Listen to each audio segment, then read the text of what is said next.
Today, we're exploring one of the most notorious phenomena in economic history: stagflation.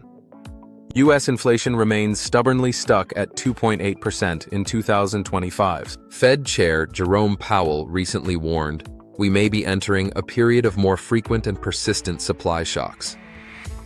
Why does this situation make economists anxious?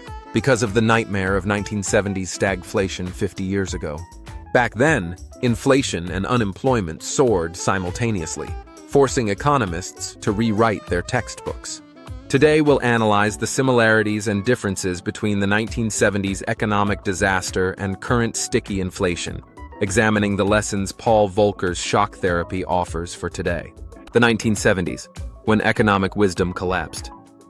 In October 1973, events in the Middle East shook the global economy. The Yom Kippur War led OPEC to impose an oil embargo, causing oil prices to quadruple overnight. But something strange happened. The economy fell into recession, yet prices continued rising. According to the Phillips curve that economists believed in, this was impossible. Inflation and unemployment were supposed to move in opposite directions. The curve showing that as prices rise, the economy improves and the unemployment rate falls. The term stagflation, coined by British politician Ian MacLeod in 1965, became reality. His words proved prophetic.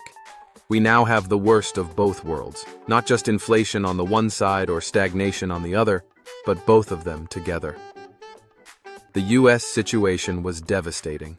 Inflation soared from 1% in 1965 to 14% by 1980. Unemployment also jumped from 3.5% in 1969 to 9.7% by 1982. Even more frightening was the misery index. This figure, combining inflation and unemployment rates, exceeded 20%. Imagine the suffering when there were no jobs and prices kept rising. Gas stations had lines stretching over 8 kilometers. The popular sitcom All in the Family showed protagonist Archie Bunker eating meatless spaghetti. This was the reality of stagflation. Volcker's shock therapy, killing the economy to save it. In August 1979, a tall man who enjoyed cigars became Fed chairman. Paul Volcker would conduct the most daring experiment in U.S. economic history. When Volcker took office, inflation was running above 11%. On October 6, 1979, he made a historic announcement. We will now target money supply rather than interest rates. This was a fundamental shift in Fed policy. The results were shocking. The federal funds rate soared to 20% by June 1981. The prime rate reached 21.5%. These were the highest levels in U.S. history. Volcker applied shock therapy to the economy to break inflation expectations. His philosophy was clear. To control inflation, we must endure short-term pain. That pain was enormous. 2 consecutive recessions hit in 1980 and 1981-82. Unemployment peaked at 10.8% in 1982, the highest since the Great Depression. Nearly 4 million people lost their jobs. Criticism of Volcker erupted nationwide. Wanted posters with Volcker's face appeared, charging him with killing small businesses. Conservative Congressman George Hansen shouted, "We are destroying the small businessman. We are destroying middle America. We are destroying the American dream." But Volcker remained steadfast. He was confident that, at some point, this dam is going to break, and the psychology is going to change. President Ronald Reagan also supported Volcker despite political pressure. Finally, in 1983, a miracle occurred. Inflation fell to around 3%. Volcker's gamble had succeeded. The 2025 dilemma, a new form of inflation.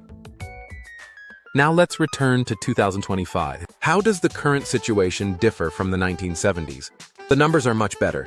U.S. inflation is at 2.8%, incomparably lower than the 14% of the 1970s. Unemployment is also at 4.2%, nearly full employment. However, Fed Chair Jerome Powell's concern is sticky inflation.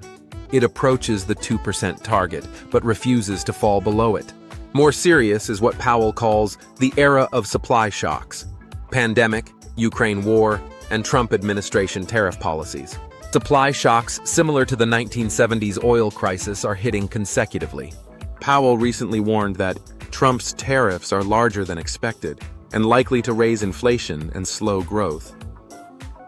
These are typical stagflation symptoms.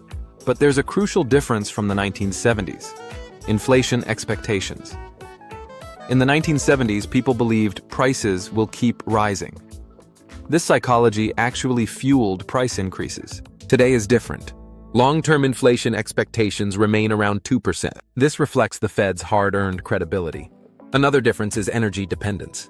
The U.S. was an oil importer in the 1970s, but became an energy exporter through the shale revolution. OPEC's influence isn't what it used to be. Risks remain nonetheless. Goldman Sachs economists describe the current situation as stagflation light. Not as severe as the 1970s, but moving in a similar direction. Powell's dilemma, Volcker's legacy, and current constraints. Jerome Powell faces a very difficult position. He must carry on Volcker's legacy while avoiding repeating the mistakes of the 1970s. Powell's first dilemma is tariffs. The Trump administration's tariffs create supply shocks that raise prices while simultaneously slowing economic growth. These are typical stagflation factors. Powell cautiously stated that tariffs are highly likely to generate at least a temporary rise in inflation, but it is also possible that the effects could be more persistent. Using strong contractionary policy like Volcker's might be too economically costly. The second dilemma is communication. Powell recently emphasized that in periods with larger, more frequent, or more disparate shocks, effective communication requires that we convey the uncertainty that surrounds our understanding of the economy. One of the Fed's mistakes in the 1970s was inconsistent messaging. But Powell has a weapon Volcker lacked: credibility. The Fed's trustworthiness, built over 40 years since Volcker's shock therapy, is his greatest asset. Markets actually trust Powell. The stability of long-term inflation expectations proves this. This is the biggest difference from the 1970s. Powell is also taking a gradual approach. Rather than shocking the economy with 20% rates like Volcker, he's carefully responding while monitoring the situation. We don't need to be in a hurry, is his philosophy. Historical lessons and future choices. The 1970s stagflation left important lessons for economics. First, the importance of inflation expectations. Second, central bank independence and credibility. Third, the need to pursue long-term stability even at the cost of short-term pain. Paul Volcker is credited with killing the economy to save it. His painful choices created 40 years of economic stability that followed. Jerome Powell in 2025 faces different circumstances. While not as severe as the 1970s, new forms of challenges await: tariffs, geopolitical risks, supply chain instability, 21st century stagflation factors. History doesn't repeat, but it rhymes.